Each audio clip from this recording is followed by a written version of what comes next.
들은 이 동아일보가 이 부정선거를 명명백백히 잘 밝혀주기를 원하고 있습니다. 이번 4.15 총선은 이곳 동아일보 기자님들은 오히려 더 잘 알고 있을 수 있을 것 같습니다. 4.15 부정선거는 사전투표에서 대규모 조작이 전산장비, 컴퓨터, 서버, 그리고 전자개표기 등의 많은 전산장비로 이루어진 대규모의 전산 조작의 그 내용이 실체입니다. 특히 사전투표에서 특정 당 후보는 12%가량 올라갔고요. 그리고 또 다른 후보는 12%가량 지지도가 떨어지는 등의 전국에 공통적인 일괄적인 그런 조작이 있었습니다. 그리고 그에 따라서 많은 증거들이 지금 전국의 곳곳에서 나오고 있습니다. 투표 용지가 붙어 있다든지, 그리고 전자개표기가 오작동을 일으켰다든지, 심지어 어떤 지역에서는 100표 가까이 1600표가 1800표로 이제 그 조작이 된다든지, 그러한 많은 증거들이 지금 나오고 있습니다. 특히나 최근에 4.15 부정선거 국민투쟁본부에서 조사한 바에 따르면 300만 표에 가까운 이 우편투표가 그 행선지가 불분명하고 수취인이 엉뚱한 사람으로 기재되어 있고, 그리고 그 우편의 수송 경로가 엉뚱하게 왕복이 되는 그런 내용들로 100만 표 가까이 말도 안 되는 이상한 조작들이 있었다는 것으로 밝혀졌습니다. 이런 내용들 뿐만 아니라 더 많은 증거들이 지금 유튜브와 인터넷 깜페에 많이 올라와 있습니다. 그런데 이러한 내용들이 당연히 국민들이 알아야 됨에도 불구하고 인터넷 뉴스에 검색해보면 많이 나오지 않습니다. 마치 이 부정선거를 이야기하는 사람들은 음모론을 이야기하는 것처럼 그렇게 비꼬거나 비아냥거리는 그런 기사들을 볼 수가 있습니다. 그러나 여러분, 이 부분에 대해서 우리나라의 국내 통계학자들뿐만 아니라 외국의 여러 국가의 부정선거를 밝혀낸 저명한 통계학자들도 우리나라의 부정선거가 분명히 있다고 이야기하고, 이것은 철저한 재검표를 통해서 밝혀낼 수 있다고 분명히 이야기하고 있습니다. 그리고 이 그 부정선거는 분명히 이때까지 이루어졌던 재검표, 그러니까 이제 그 선거 무효 소송이라든지 이 재검표에 있어서 첫 번째, 두 번째 후보가 각각 몇 표를 얻었는지 그 표의 개수만 세는 재검표가 대부분이었습니다. 그런데 이때까지 재검표에서는 그 투표의 당락이 재검표로 바꾸어진 적이 없는 것이 사실입니다. 그러나 이번 투표만은 다릅니다. 이때까지 어떤 조작이 있었는지는 알 수 없지만 이번 투표야말로 외국의 그 통계학자들, 부정선거 탐지 전문가들이 하는 이야기가 다른 어떠한 국가에서의 이루어진 부정선거보다 가장 그 조작의 정도가 심하다고 이야기하고 있습니다.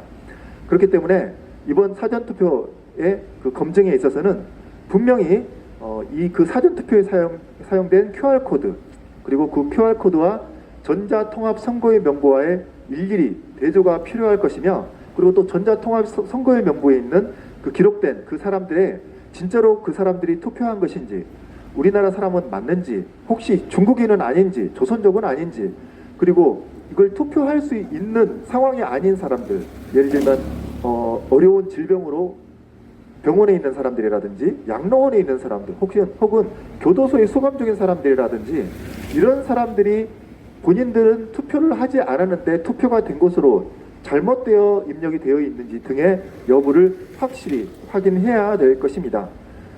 여러분, 이 부정선거는 우리나라만의 문제가 아닙니다. 요즘 세상에 부정선거가 어디 있어라고 이야기하실지 모르겠지만 현재 전 세계는 부정선거로 몸살을 앓고 있습니다.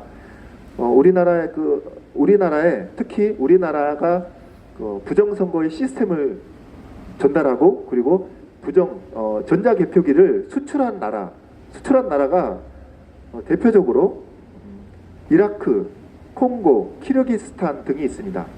근데 그 나라들이 공통점은 우리나라가 이번에 4.15 총선에 부정선거에 사용됐다고 이제 추정되고 있는 그 전자개표기를 다 수입을 해가지고 그 전자개표기로 부정투표를 해서 지금 난리가 나고 거기에 대해서 유혈 사태가 벌어지고 부정선거로 인해 선거 무효가 진행되는 등의 혹은 또 어떤 국가에서는 정권이 강제로 지금 교체가 되는 등의 아주 그런 그 엄청난 사례들이 지금 나오고 있습니다. 근데 여기에 이 해당되는 국가가요, 여기뿐만 아니라 더 많은 국가들이 있는데 그게 해당한 되는 국가들이 우리나라의 중앙선관위와 밀접한 관련이 있는 A웹이라는 그 기관을 통해서 우리나라의 선거 시스템이 각 국가로 전달되고 있다는 사실입니다. 그리고 또 그 국가들의 공통점은 중국의 1대1로의 그 해당되는 국가들과 밀접한 연관이 있다는 사실입니다.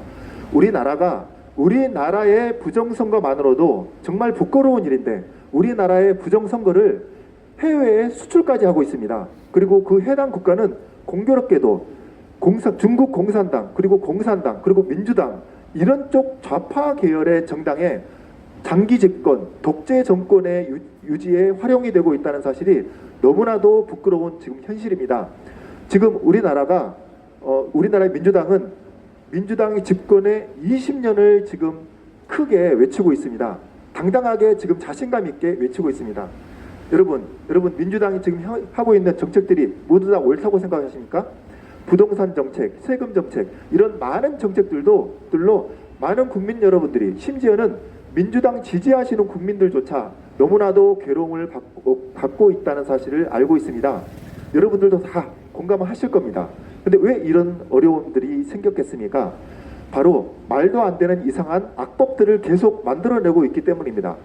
그런데 이것이 부정선거하고 무슨 상관이 있어라고 생각하시는 분들이 계실 것입니다. 그런데 이런 악법들을 만드는 사람들은 바로 저 국회에서 불법으로 당선된 사람들, 국민의 어려움을 알고 국민들을 위한 법을 만드는 게 아니라 단순히 위에서 시키는 대로 대충 국민들이 잘 어려움을 겪든 말든 본인들이 원하는 어떤 큰 목표에 의해서 악법들을 계속 쏟아내기 때문에 국민들이 이런 어려움을 겪는 겁니다. 그리고 공교롭게도 이 부정선거를 통해서 저 사람들은 자격이 없는데도 국회의원이 됐기 때문에 이렇게 국민의 살림살이에 하나도 신경 쓰지 않는 말도 안 되는 국민들의 막대한 피해를 주고 있는 그런 악법들을 쏟아내고 있는 것입니다. 여러분, 국민 여러분, 우리나라에 많은 어려움들이 있고 그러기에 분노를 느껴서 이 좌파 민주당에 대해서 불만을 느끼고 있는, 심지어는 민주당 지지자들조차도 불만을 가지고 이런 시위에 나서고 있는 분들이 많이 계실 것으로 생각됩니다. 그러나 이 모든 문제를 해결할 수 있는 것이 바로 부정선거 규명입니다. 왜냐하면 부정선거를 규명하게 되면 이 악법들도 다 소급이 적용이 돼서 취소될 수 있기 때문입니다. 우리나라 현행법상 이 부정선거로 당선된 국회의원들은 다 당선 무효, 취소가 되면서 그 사람들이 만든 악법도 다 소급 적용돼서 전체가 다 취소가 될 수 있게 됩니다. 여러분, 민주당 혹은 이 현재 청와대 정권, 이 정권들이 만든 수많은 악법들에 대해서 고통을 받는 많은 분들이 계시다면 부정선거에 한번 관심을 가져주십시오. 여기 뒤에 있는 동아일보도 마찬가지입니다. 부정선거에 대해서 관심을 가져주십시오. 지금 동아일보 그리고 채널A가 많은 부분에 있어서 이 현재 그 정권에 대해서 날선 비판을 하고 그리고 잘못된 정책에 대해서 조언을 하고 그리고 이게 국민들의 어려움에 대해서 대변하는 등의 많은 좋은 방송들을 하고 뉴스를 하고 있는 것이 사실입니다. 거기에 대해서 국민들이 많이 감사를 하고 있습니다. 그리고 미우나 고우나 조중동이 뭐 잘못한 부분이 일부 있다 하더라도 그렇다고 우리가 뭐 무슨 다른 좌파 채널을 보겠습니까? 좌파 신문사를 보겠습니까? 그러나 여러분, 이 부정선거를 파헤치지 않으면 우리 나라가 무너집니다. 다른 수많은 비리들이 있지만 우리나라에서 현재 이루어지고 있는 모든 비리와 모든 부정을 다 합친다 하더라도 이 부정선거의 비리와 그리고 이 범죄에는 비할 바가 못 됩니다. 왜냐하면 부정선거야말로 온 국민을 속이고 이 국민들이 이러한 정책, 이러한 방향으로 이 국가를 이끌어달라고 소중한 한 표를 행사하는 데 있어서 거기에 대한 온 국민을 속이는 중대한 범법 행위입니다. 이것은 헌법의 전문에도 나와 있습니다. 헌법 전문에 4.19의 의거, 4.19 정신, 4.19 운동에 대한 내용이 잘 나와 있습니다. 4.19 운동이란 여러분도 아시다시피 3.15 부정선거에 대해서 온 국민이 일어나, 특히 학생이 중심이 돼서 온 국민이 일어나서 부정선거가 잘못됐다고 해서 그 정권을 바로 잡은, 심판한 그런 내용이 바로 4.19 정신입니다. 그 4.19 정신이 우리 헌법에 나와 있습니다. 헌법 전문에 나와 있을 정도로 가장 큰 범죄, 가장 중대한 범죄가 바로 부정선거입니다. 그런데 이 부정선거에 대해서 어제 민경욱 의원이 그 고소한 내용에 대해서 형사 고소권, 이 부정선거에 대한 형사 고소권에 대해서 많은 수의 그 고소권이 기각이 됐습니다. 이게 지금 말이 되는 상황이라고 생각하십니까? 심지어는 그 고소인 조사도 제대로 이루어지지 않았습니다. 증거가 불충분하다고 합니다. 증거가 불충분하면 이 사건에 대해서 고소인을 소환을 해서 물어보고 조사하고 확인을 해서 증거가 부족하면 부족한 증거를 가져오라고 얘기해야 되지. 이 고소인에 대해서 부르지도 않고 이걸 다 기각한다는 게 여러분 말이 된다고 생각하십니까?